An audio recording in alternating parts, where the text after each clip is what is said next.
Hey, ladies. All right, so today we are going to finish up the last lesson in our Unit 2.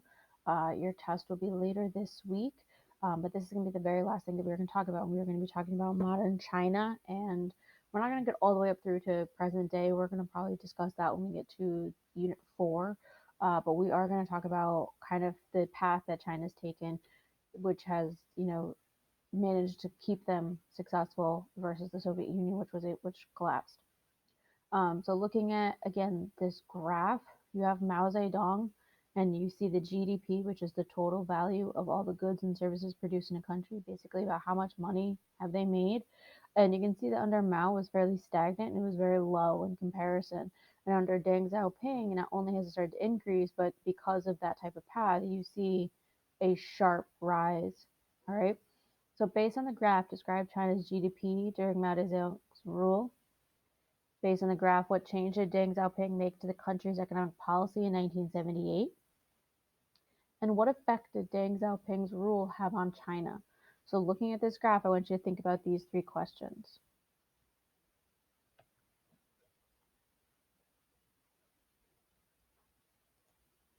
So, our objective today, we're going to compare and contrast Mao Zedong and Deng Xiaoping's policies in China. So, when we are learning about Deng Xiaoping throughout the entirety of this, what I want you to be thinking about is comparing him back to Mao and what would Mao have done differently or what would Mao have done that was similar. Again, big part of the global regions in that CRQ is that identifying a similarity or a difference with two documents. And I believe it was on either the June or the August regions, they had a document where you had to compare, you had to do a similarity and difference between Mao Zedong and Zhang Xiaoping. All right, so let's take a look at Zhang Xiaoping. Here he is right here. For just my purposes moving forward, I'm just going to call him Deng, just makes my life easier. He led the People's Republic of China from 1978 to 92. And he's going to make a lot of significant changes. He's going to be compared a lot to Mikhail Gorbachev and the types of changes that he does. But he does one very big different thing than Mikhail Gorbachev, which is probably why China still continues to be successful, whereas the Soviet Union collapsed. So he makes China into a socialist market economy. So a mix of government planned decisions with capitalist features. So he really does make a very mixed economy. He abolishes the communes. He allows farmers to farm their own farms. He allows people to sell goods. He opens up China to foreign trade. And this last one is going to be something that you probably don't think about because we tend to do a lot of our trade with China, but that wasn't always the case. Under Mao, China did not have foreign trade, but under Deng, he's going to make that change. However, Deng Xiaoping's government is going to still repress people's freedoms of speech and expression, and he's still going to eliminate any opposition. So we are looking at him as, with those both those sides. He's going to make China really the country it is today, but he's going to also make China really the country it is today. So he comes up with four modernizations: agriculture, industry, science and technology, and military. These are the things that he is going to modernize throughout China. So he does this through, right, as we just talked about, the combination of government planning and free markets. And what he does is he emphasizes policies that proved effective over policies that were ideologically pure and endorsed by Mao. So if you remember when we talked about things like the Great Leap Forward, those were ideologically pure. It was something that Mao looked at, was like, hey, this is what we're going to do, and it's going to be great. And we're going to, move forward. And he rallied the people, and the people are like, yes, this is what we're going to do. And even though they end up starving themselves and making, melting everything that had iron in it. And instead, Deng looks at it and says, we need to find effective policies. We need to be more effective rather than idealistic. So the big example is that Deng abolishes communes. So all of those communes that Mao had put together and forced farmers to live on and people to live on, he gets rid of it. And a lot of other leaders kind of would have followed along with Mao because they looked at Mao as the father of China, and they didn't want anyone to, you know, question him, question his beliefs, question his legacy. But Deng really didn't care. Um, he got rid of all things like the Great Leap Forward and big planned economies and things like that. He realized those things were not working, and he instead, did keep that emphasis on agriculture output. He did believe that feeding his people was a good thing, but he wanted it to be made on a local level. So what he did was individual peasant households had to come up. There was a certain amount that they had to produce for the country, but if they were able to produce more effectively, then they could sell that surplus. This motivates people to want to do more. And we saw a similar type of thing in the Soviet Union. When people are motivated because they can sell extra, they're going to put in more. We saw the same thing. This was a lot of what Deng does is very similar to Lenin's NEP. Whereas Mao and Stalin are very similar with that direct control over the government, Deng Xiaoping is very similar to Mikhail Gorbachev and Lenin's NEP, where he looked at it as a whole and said there has to be more to this. We have to still encourage people to work. So under Deng, rural markets were revived to sell peasants' homegrown products and the surplus, all right, and this increased their agricultural output. And it created a demand for domestically manufactured goods. It created a demand for people to buy things from them. Peasants were able to sell surplus on an open market, which means they were able to purchase domestic products, which stimulated industrial growth. If you take a look at the political cartoon, so here is China. This is a representation of Deng Xiaoping and what's going on. So he's in one boat, communist rule, and he's in another boat, free markets. So this was the kind of the conflict that China was had, is that we want to have this communist rule, but we need this free market to survive. And when you look at it, he's saying drive for now. And he's basically saying, like, right now we're good. But if this starts to do it one way or this starts to go another way, China could collapse. And this is kind of where we saw the Soviet Union was that this free markets took off and this communist rule sunk and the Soviet Union therefore collapsed. China is playing a very balanced game with them.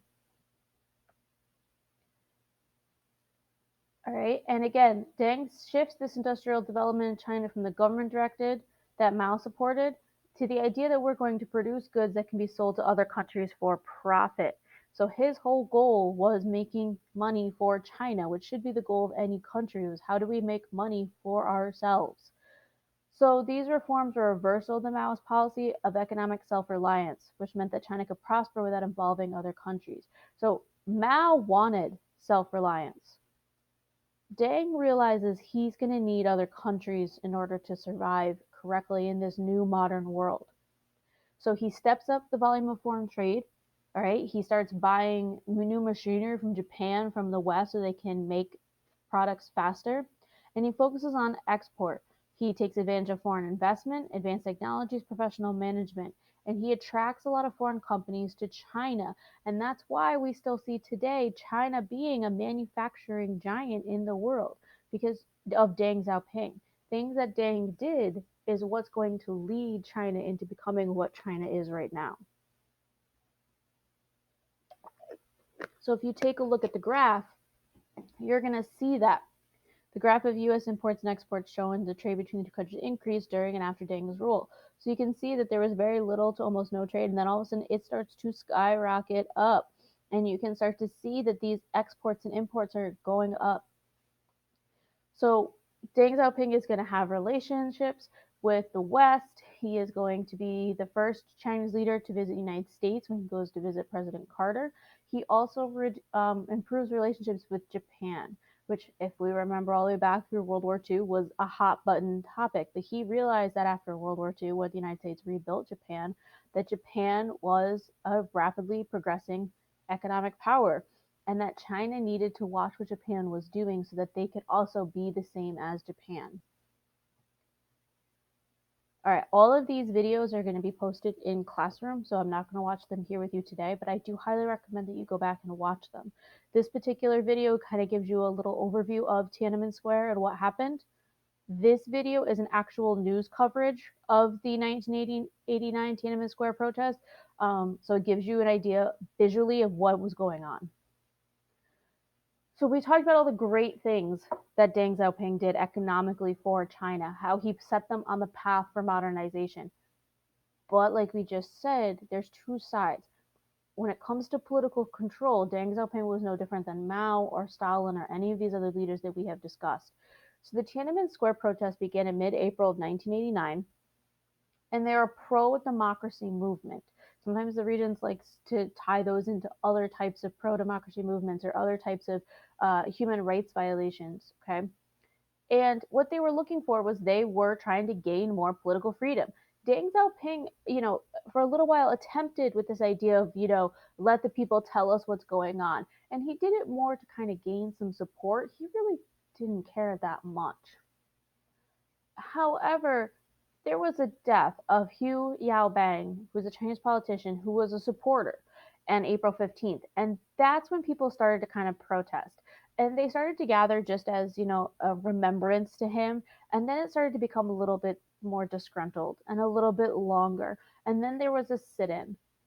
And then by April 21st, you have 100,000 students marching into Tiananmen Square, which is in the capital city of Beijing, and demonstrations began to go all over China. And Deng Xiaoping realizes he has to nip this in the bud and he has to do it quickly. So a lot of government officials were like, we need to just, let this die out on its own. It's going to be fine. It'll be ending soon. But Deng Xiaoping declared martial law, which is the suspension of laws in favor of military order. It's very important that you understand this concept of martial law and what it is. But the demonstrations continued. So even though he had instituted martial law, which basically means that we can suspend all normal laws, we can suspend things like habeas corpus, and you don't have to be arrested for a particular crime, we can just pick you up. And this causes him to be like, no, they're going to kind of go this way. I'm going full force. Now, a lot of Communist Party officials did not believe that they should be using the military force. And this is going to cause some division between Deng Xiaoping and his normal supporters. And the military, they were even pretty reluctant. So what Mao did was he got the military out of in the rural areas of China. So he grabbed other parts of China where they were not as sympathetic to these intellectuals, where you had members of the military that were in Beijing. These were their siblings, these were their brothers, their sisters, and they needed to be doing those. So the decision was that they were going to use this military with these soldiers and tanks from the 27th and 28th People's Liberation Army, which was based in those rural areas. And this was going to prevent any kind of sympathy for these, students, these intellectuals. And again, just like we saw with the Red Army and with Cultural Revolution, these are college students, these are high school age students, and they're going to be confronted by these rural army people who do not have much sympathy for them. There was obvious clash between these two groups, and the exact number of people who died is a little unknown. Anywhere between 400 to 800. Some people say, upwards of 7,000 people. The Chinese government has never fully acknowledged exactly what they did and how they did it. The first time that they really ever acknowledged that this is what happened was about a year or two ago. And what they said was, yeah, we did it, and we believe that we did it, and it was the right thing to do because it kept China from collapsing. And if we had to, we would do it again. And this is a big statement for China to make because it was the first time they really acknowledged this is what's going on and this is what happened. And we want to make sure that people understand that this is what we believe we had to do to save China. So following the violence, the government conducted widespread arrests to suppress, torture, and kill remaining supporters of the movement. They limited access for the foreign press. They controlled coverage of the events in mainland Chinese press. Most people in China did not know that this had happened. And it was very hard for even foreign press to get video coverage or anything out of China. It took a very long time for that to happen. And this caused a lot of widespread international condemnation of the Chinese government. People blame the Chinese government. But Deng Xiaoping and other hardlines were generally blamed for these. So they were really blamed for this. And critics accused Deng of suppressing signs of political freedom that would undermine the direction of his economic reforms. And frankly, that was really true. He did what he had to do, what he believed was the right thing to do, so that the Chinese economic reforms would be successful. This still shows his dictatorial powers and that the Chinese Communist Party still relied on the use of force and violence to control public protests, that China was still willing to do that. And then this was just a tiny little thing that was funny. For years after the crackdown, opponents of Deng, centered mainly around college campuses, would anonymously burn and smash little glass bottles as a gesture of contempt towards him, especially on the crackdown anniversary. The word for bottle sounds exactly like Zhao Ping in Chinese. So they kind of did it as a way of protesting against him without really doing anything wrong. And then if you take a look at this image that's down here, and I'll wait for this to go away. There we go. So this is probably one of the most famous images. It's going to come out of Tiananmen Square. This is the image that's comes to be known as Tank Man. No one knows who that man is. Um, but what he does is he's very famous for kind of basically stopping the Chinese army, and he doesn't try to do anything. He just tries to basically be in their way to try to prevent them from going further into the students. Um, and you can watch the actual footage. No one knows who he is. No one knows what happened to him after this video was released.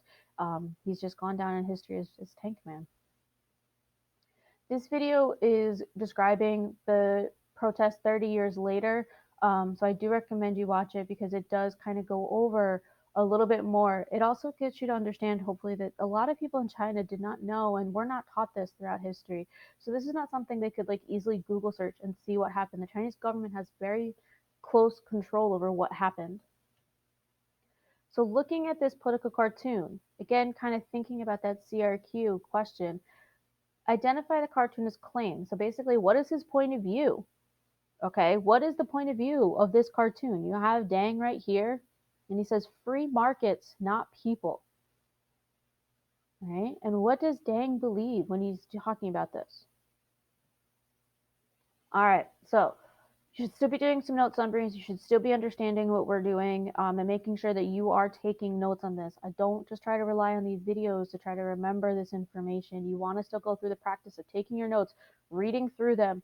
These are all videos. You can pause and stop them as often as you want. Listen to them as often as you need. But just a reminder, on Wednesday, that is your study day. So I will be available during the office hours of 12:30 to 1 every day. You also have a weekly summary due. Because normally you would have just taken your test on Friday, I opted to give you one portion on Thursday, one portion on Friday. The multiple choice you'll take on Thursday, it'll be a Google form. You'll only have one shot at taking it, so don't just sit there and waste your time. You're going to need to know I can sit down and dedicate an hour to this so I can get it done. And then on Friday, you'll have an enduring issues essay. Both will be available on 6 a.m. on their respective days, and they will be due by 11:59 of their respective days. As always, if you have questions, come in and see me during the office hours. Shoot me a text, give me an email, let me know what you're struggling with so that I can help clarify some things. And stay safe.